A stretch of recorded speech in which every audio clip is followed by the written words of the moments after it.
जय श्री राम दोस्तों।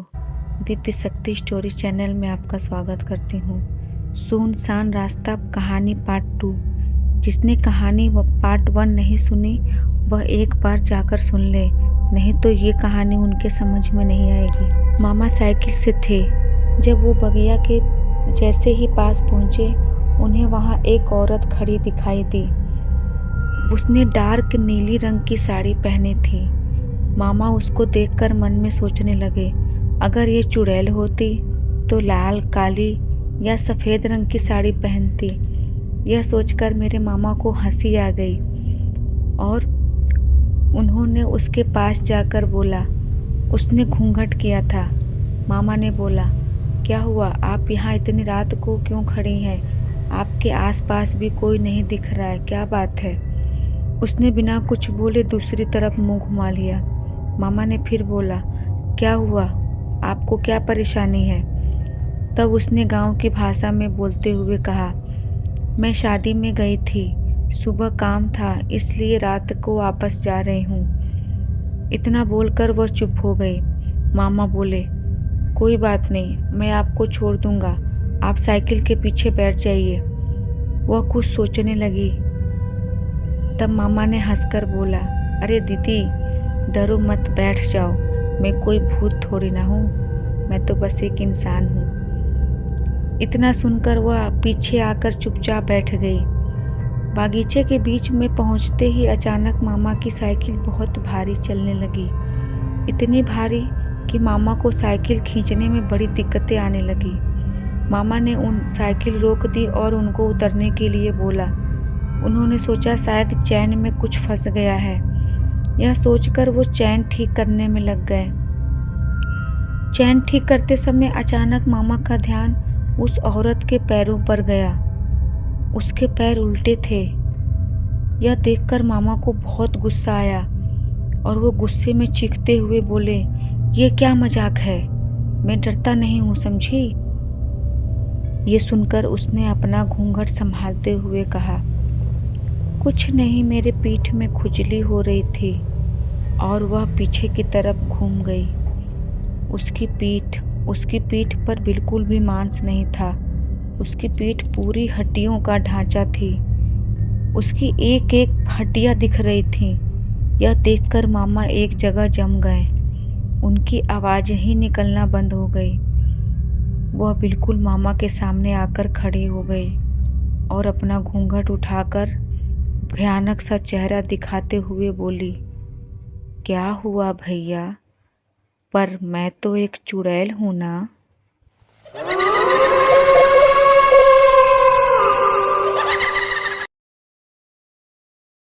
ये दूसरी कहानी मेरे घर के पास रहने वाली मौसी जी के बेटे ने हमें बताई थी। वह मेरी मम्मी के गांव की थी, इसलिए हम उन्हें मौसी ही कहते थे। मौसी के बेटे ने बताया था कि जब वो 8th क्लास में थे तो वो लोग एक किराए के मकान में रहते थे। उनका मकान एकदम कॉलोनी जैसा था। एक जैसे सारे मकान थे। वे लोग उस मकान में उनके कई दोस्त भी बन गए थे, जैसे राहुल, सोनू। वो उनके साथ ही खेलते रहते। एक बार भैया अपने छत पर खेल रहे थे। सर्दियों का समय था, उनकी छुट्टियां चल रही थीं। खेलते खेलते अचानक से उनकी नज़र अपने घर के पीछे वाले घर के आंगन पर पड़ी। वो आंगन मेरे भैया के दोस्त का ही था, पर वो दोस्त अब वो लोग वहाँ से खाली करके जा चुके थे। 6 महीने पहले एक रात खाना बनाते समय दोस्त की माँ अचानक से जल गई और उनकी मौत हो गई। कुछ दिन तक तो वो लोग हम उनको देखते थे, पर अचानक से वो लोग बिना बताए कहीं घर खाली कर कर चुपचाप चले गए। ये किसी को नहीं पता कि वो लोग कहाँ गए और क्यों गए। तब से वो घर खाली ही पड़ा था। खेलते खेलते उनकी नज़र आंगन में अमरूद के पेड़ पर गई। पत्तों के बीच से एक बहुत बड़ा अमरूद लगा था। उसे देखकर उनके दोस्तों ने उसे तोड़ने का मन बना लिया, पर वो अमरूद दिख तो बहुत पास रहा था, पर तोड़ने पर पता नहीं क्यों वो पेड़ों के बीच में चला जाता। ये भैया ने बताया कि उन्हें ऐसा ही लग रहा था। राहुल ने एक डंडा लिया और उस पेड़ पर मारने लगा। उसके डंडा मारने से अमरूद नीचे रखे एक पुराने घड़े में जाकर गिर गया। भैया ने बताया था कि उनके दोस्त का आंगन देखकर उन लोगों को बहुत ही डर लगता था और वहाँ से न जाने कैसी एक अजीब सी जलने की गंदी बदबू भी हमेशा आती रहती थी। सोनू और भैया ने बोला, छोड़ो यार, अब आंगन में कौन जाएगा अमरूद लाने। पर राहुल नहीं माना। राहुल ईंटों के सहारे उस आंगन में नीचे उतर गया और वहाँ रखे घड़े में जैसे ही अमरूद निकालने के लिए झुका, अचानक से उसकी चीख निकल गई। वह चीख कर वहाँ से दौड़कर ऊपर आया और छत से नीचे कूद गया। ये सब देखकर भैया बहुत डर गए थे। वे जल्दी से नीचे आकर देखे तो राहुल वहाँ रखे रजाइयों पर गिरा था। उस दिन मेरी और राहुल की मम्मी ने अपनी रजाइयाँ धूप में सुखाने के लिए रखी थी। राहुल उन्हीं रजाइयों पर गिरा और बेहोश हो गया था। सब लोग उसे डॉक्टर के पास लेकर गए। डॉक्टर हमारे पास के घर के बगल में ही थे। वहाँ दिखाने पर डॉक्टर ने बताया कि इसे चोट नहीं आई है, ये शायद डर कर बेहोश हो गया है, गिरने का डर होगा उसे। और सब बिल्कुल ठीक था। सब लोग उसे घर लेकर आए। सबको यही लगा कि हम खेलते खेलते हमारे खेलने की वजह से राहुल नीचे गिरा है, इसीलिए हमसे किसी ने ना कुछ कहा और ना कुछ पूछा। मैंने भी किसी को डर के मारे कुछ नहीं बताया। मुझे लगा कि कहीं मेरी पिटाई ना हो जाए। भैया ने हमें यही बताया था। ये सोचकर ही भैया डर गए थे। भैया अपने पिताजी से बहुत डरते थे, इसीलिए उन्होंने ये सारी बात छुपा दी। कुछ दिन बाद 2 दिन बाद रात को 2:30 बजे राहुल के घर से शोर सुनाई दिया। सब मोहल्ले के लोग जाग गए और देखा तो उनकी माँ रो रही थी। न जाने राहुल कहाँ भाग गया था। मेरे पापा और लोगों के साथ उसे ढूंढने लगे। वह उसी पेड़ वाले घर के गेट के सामने मिला। वह न जाने पागलों की तरह गेट पीट रहा था और बोल रहा था, खोलो खोलो, मैं आ गया, जल्दी खोलो, मैं आ गया। यह बोलकर वह गेट पीटे जा रहा था। सब लोग उसे पकड़कर घर ले आए। न जाने उसके अंदर इतनी ताकत कहाँ से आ गई थी। उसे तीन लोग भी पकड़कर संभाल नहीं पा रहे थे। वो पूरी रात सबने जाग कर बिताई। सुबह उसी मोहल्ले की काकी राहुल को देखने आई।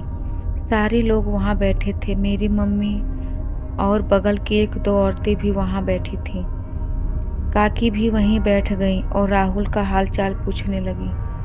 काकी की आवाज़ सुनकर राहुल अंदर से शर्माता हुआ आया और उनके पास खड़ा होकर बोला, पाए लागूं काकी। उसे देखकर सब लोग चौंक गए। सबने सोचा कि ये क्या था। थोड़ी देर बाद वो फिर बोला, अरे काकी, आशीर्वाद तो दे दो।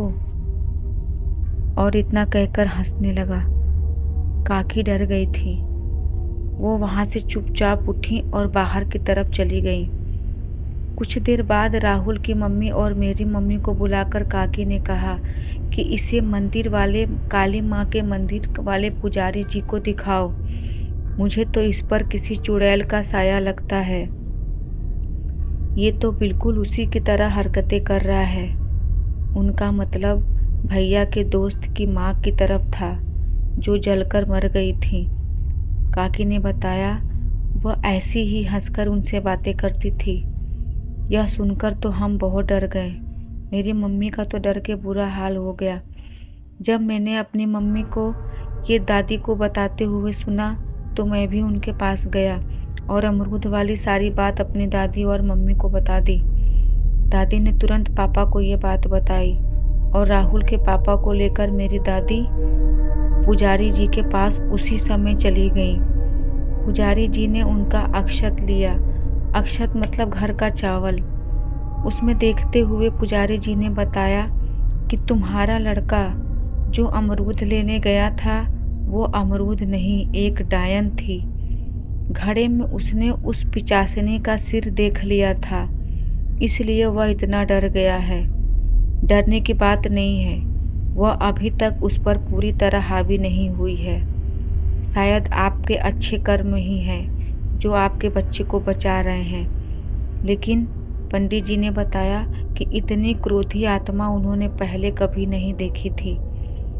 वे उन्हें अपने गुरु के पास लेकर गए। उन्होंने अपने गुरु को सब कुछ बताया और अक्षत दिखाया, तो उनके गुरु ने उन्हें कहा कि वह एक बहुत ही गुस्सैल आत्मा है। जब उसकी मौत हुई थी तब वो बहुत ही गुस्से में थी। तब हमें ये बात पता चली कि दोस्त की माँ ने खुद से ही आग लगाई थी, यानी उन्होंने आत्महत्या की थी। राहुल के पापा को उन्होंने कुछ दिया, ये तो नहीं पता क्या दिया और क्या कहा। ये बात उन्होंने किसी को नहीं बताई।